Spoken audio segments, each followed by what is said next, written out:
If you've ever watched a beloved indie game get swallowed by corporate greed, you know that sinking feeling when a passion project becomes profit machines designed to extract the maximum revenue from players who, well, just want to have fun. But what happened at Realm of the Mad God was so much worse than anyone could have imagined. From a community-driven passion project to a pay-to-win nightmare. And yet somehow, against all the odds, it survived to tell one of gaming's most unlikely resurrection stories. By the end of this deep dive, you'll understand how a simple flash game born in a month became the center of one of the most dramatic corporate takeovers in indie game history. You'll see how one company's greed nearly killed a beloved community, and why the game's eventual rescue represents something much bigger about gaming. It's proof that sometimes, just sometimes, the good guys actually win.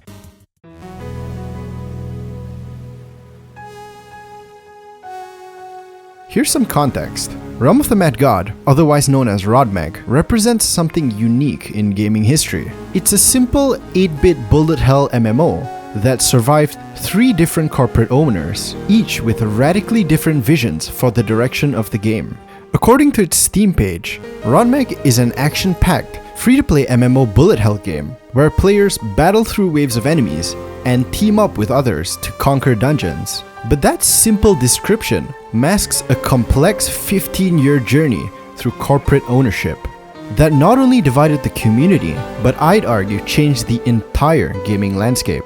What I discovered researching this story is that the real battle wasn't about game mechanics, but about how companies can turn something so pure, so fun, and milk for money to the point of exhaustion. So here's how the story begins. The game was created in 2010 and launched in 2011 by Wildshadow Studios and Spry Fox. During this period, which players refer to as the Wildshadow Era, community records show that people were satisfied with the game. It was fun and heck, even free to play. What made Wildshadow's approach special wasn't just that the game was free, it was how they balanced player progression with optional monetization. The core gameplay loop was accessible without payment, and you could pay for quite a lot of stuff using fame, which was the in-game currency that you could farm. But running an MMO is expensive. Server costs, customer support, and ongoing development require significant resources that a small indie studio like Wildshadow struggled to maintain, even with such a successful game. The original game ran as a Flash-based browser MMO, which was technically impressive for the 2010s to 2011 period. Players could access it through the official website realmofthemadgod.com or even play it on Congregate, one of the most popular Flash game hosting sites at the time, which made it really accessible. To give you an example of how accessible it was, imagine me at the time. It's 2011 and I'm 10 years old, but during lunch breaks or after school, me and gang would go to our school's computer room and sneak a little bit of playtime in there because we didn't need to download or install anything. But this came with its own drawbacks, because by 2012, Wildshadow faced the challenge that many other indie developers had. They had created something bigger than they could sustain alone.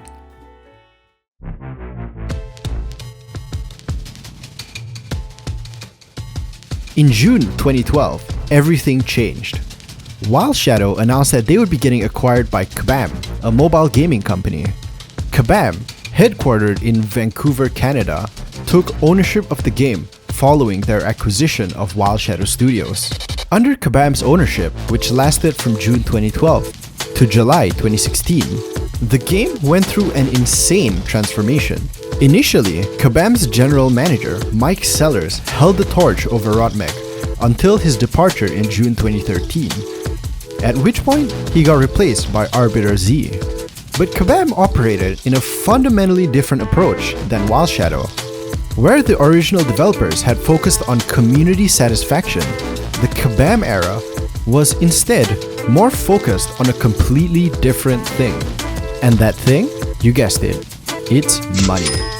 The changes weren't subtle. Kabam introduced features like functional pets and other monetization features that shifted the game's balance from skill-based progression to payment-based advantages. For quite some time, You could have a divine pet and permastun orcs with a knight, which at the time was considered an endgame boss. Imagine that you could just spend some money to defeat the last boss of the game with no skill required. It was that insane. However, the community that had once thrived under Wildshadow's approach began to fracture. The Wildshadow Era became a nostalgic reference point, with players comparing every money-milking change to how things used to be. While focusing on monetization, Kabam made minimal investments in the game's technical foundation. The Flash client remained largely unchanged, even as web standards began shifting away from Flash technology. For 4 years, from 2012 to 2016, Kabam maintained control of Rotmeg. But according to many, since Kabam was originally a mobile game developer, the company focus shifted over time towards other mobile titles, leaving Realm as a low priority, which, well, pissed a lot of players off. But before we continue, if this deep dive into what happened to Rotmeg resonated with you, I'd really appreciate it if you could hit that like button. And if you want to see more stories about games that could have been something special, or just more honest looks at the gaming industry, consider subscribing. But anyways, back to the story.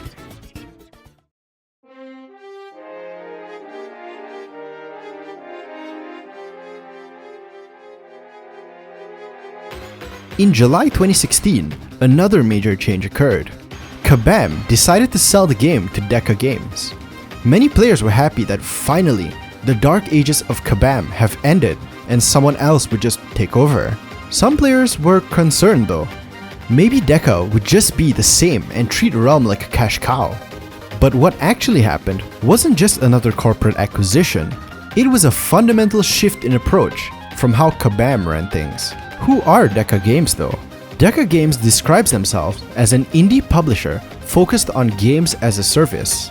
They also mention that they take over and reinvigorate games as they age, or when their original developer can no longer support them, which is exactly what Rotmeg desperately needed. But DECA inherited a massive technical problem. The game was still running on Flash, and since it was announced to be discontinued by 2020, DECA announced a whole new, remastered version of the client, which would be built using the Unity engine. This wasn't just a simple port, it was a complete rebuild. It took about 2 years to build, but finally, on April 15th, 2020, the first public open beta version was released. This represented the most significant technical advancement in the game's history. This was the start of the new era, the era of Rotmeg Exalt. However, DECA's most important contribution wasn't technical, it was philosophical. Unlike Kabam's focus on monetizing and exploiting its players, DECA appeared to understand that long-term success required community trust. And although DECA isn't perfect and has had some controversial updates, many players give DECA a big fat dub when in comparison to the Kabam days.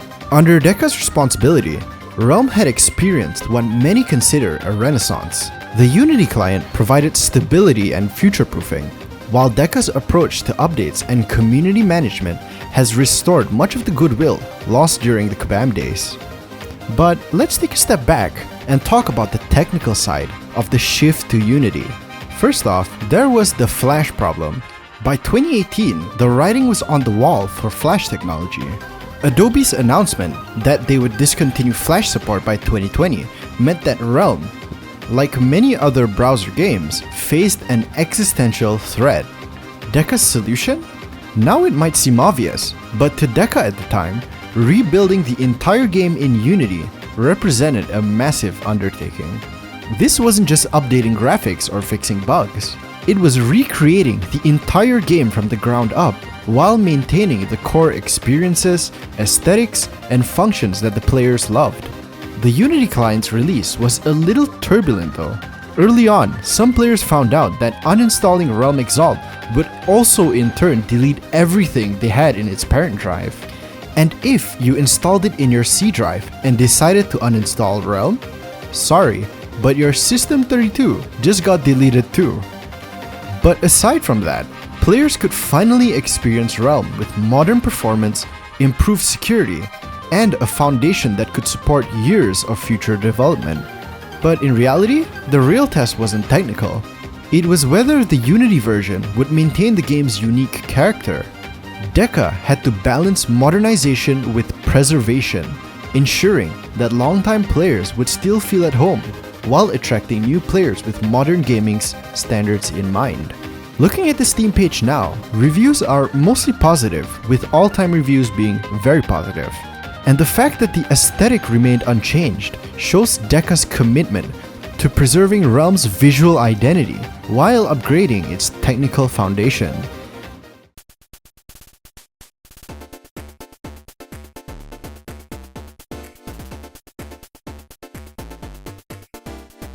As time went on, DECA as a company inevitably went through some changes as well.